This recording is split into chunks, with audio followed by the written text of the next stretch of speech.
Ah, não, mas é interessante porque assim, aí você. A conversa ela vai levando a alguns pontos, né? Por exemplo, a pergunta do Rafa e o seu comentário. Houve muita conversa em torno do marco civil da internet. Porque algumas pessoas questionavam, e obviamente isso depende de ponto de vista, mas eu queria saber se você já refletiu sobre isso, já pensou sobre isso, em torno dessa limitação. Não sei se seria isso, mas assim, as pessoas que discutem sobre marco civil, elas falam muito sobre CCA liberdades. Você enxerga dessa forma? Aí a gente entra não só especificamente no nome dessa legislação, que é fora da Constituição, ou seja, um corpo de lei Sim. ordinária, de lei complementar, mas a gente entra em super direitos são tão importantes, que estão veiculados dentro do próprio corpo constitucional, tá? Então, quando se trata aí de balizamento, ou seja, confronto, quando dois direitos muito importantes, como, por exemplo, a honra, Aham. como, por A exemplo, o liberdade. direito de liberdade de expressão, colidem, infelizmente vai restar para os tribunais analisar naquele caso, infelizmente ou felizmente, vai restar para o tribunal analisar naquele caso, fazendo um balanceamento entre princípios, né? O que é que efetivamente, digamos assim, num contexto completo, numa análise, até como se diz, teleológica, ou seja, com o objetivo da norma, mais adiante, eu posso compreender no contexto qual daqueles princípios vai acabar prevalecendo levemente sobre o outro. Como, por exemplo, a vida. A vida é um direito, eu acho que quando as pessoas lembram, dentre aqueles mais importantes, obviamente, até porque nada acontece sem a vida em si. Aham. Então, até a lei, até a vida tem limitações.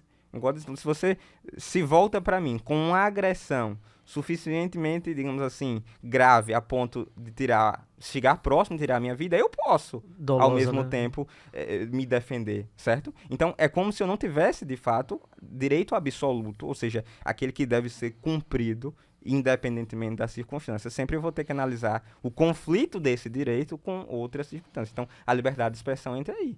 Obviamente eu posso expressar livremente o meu pensamento, desde que esse pensamento não seja para causar um prejuízo. Novamente a gente volta para o piano, não ofender ninguém, por exemplo, certo? E juridicamente, qual a linha entre liberdade de expressão e ofensa?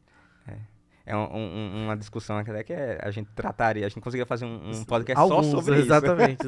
Já tô. Alguns só sobre isso, mas é um tema que a própria sociedade ainda está debatendo. Em que ponto a crítica pode ser livre e aberta exclusivamente para que eu chegue num ponto de a minha liberdade de expressão me permitir a mim lhe ofender ou lhe causar prejuízo. Aí é que vem o limite, né? Ou seja, quando essa liberdade importar em prejuízo para o outro, eu acho que a gente tem que começar a pensar numa barreira. E essa barreira, na minha opinião, existe, tá? Obviamente que ela não é tão evidente para os casos, os hard cases, como se diz. Obviamente é muito fácil você chegar em uma situação que é preto no branco, ou seja, é muito fácil você identificar claramente o direito ali, né? Eu vejo um contraste muito grande, né, entre o claro e o escuro. Outra coisa é nas situações limítrofes, como se diz, ou seja, próximo da barreira entre um direito e outro. Aí sim é que eu tenho dificuldade. Imagina o seguinte, porque muitas pessoas, infelizmente, sabe aquela discussão sobre honestidade intelectual? Muitas pessoas acabam, ao meu ver, utilizando determinados, como você falou, é fácil esse caso aqui, a coisa fica mais clara, né? Em vez de usar aquilo pra tentar tornar a coisa mais razoável, pra que a gente possa entender melhor, até porque é um tema, como você falou, não é talhado em pedra, né? A gente tá Perfeito, aprendendo ele agora. Mas muitas pessoas usam isso em benefício próprio. perfeito. Então eu quero justificar a minha ideologia, eu quero justificar a minha visão de mundo. Então tá vendo, ó, é assim que funciona, então isso aqui tem que acabar. Então assim, eu falo isso porque não só no intuito de instigar a pergunta ao convidado, mas principalmente até pra entender, porque pra mim nem sempre é claro. Aí, por exemplo, eu tô na sala de aula e o aluno vem e me pergunta isso, eu falo, ó, não sei. Vão, tipo, olha o caso, a gente avalia. Talvez eu pense um pouco mais aquilo que você falou do justnaturalismo, né? Eu acho que assim, tem valores que estão antes mesmo de qualquer código nesse sentido. Perfeito. Então, assim, eu penso que acho que direito digital, seria esse o termo, né? O, Poderia se utilizar o assim. direito digital, acho que ele é uma coisa ainda que a gente tem que conversar muito. Tem que conversar muito sobre Porque, ele. como eu até repito e volto até, de certa forma, repetitivamente para o mesmo ponto. A sociedade em si ainda não conseguiu compreender, a gente ainda não teve condições e tempo suficiente para experimentar a internet e definir tudo sobre ela. Até porque ela se Acho que a modifica gente na nem velocidade sabe, né? tão grande, que a própria sociedade ainda não chegou, digamos assim, num consenso a respeito das relações na internet e do impacto da internet na nossa vida, ou dos meios digitais da rede social como um todo. Quiçá o ordenamento jurídico, que é muito devagar nesse tipo de Aham. transformação, não tem condições, até por questões também de Mas é bom que segurança. ele seja, né? É isso que quer dizer, até por questões de segurança, o ordenamento ele tem que esperar uma conformação social para só então eu poder, digamos assim, regular aquilo com mais tranquilidade. Obviamente ele não vai deixar correr solto eternamente, Sim. mas eu não posso, à torta e à direita, criar a normativa para uma situação que vale daqui a 5 anos e daqui a 30 anos já não vale mais, entende? Ou eu fui super generoso com 30 anos, né? Porque as coisas acontecem muito mais rapidamente do que isso, Sim. né? Pois é, então, E como também há.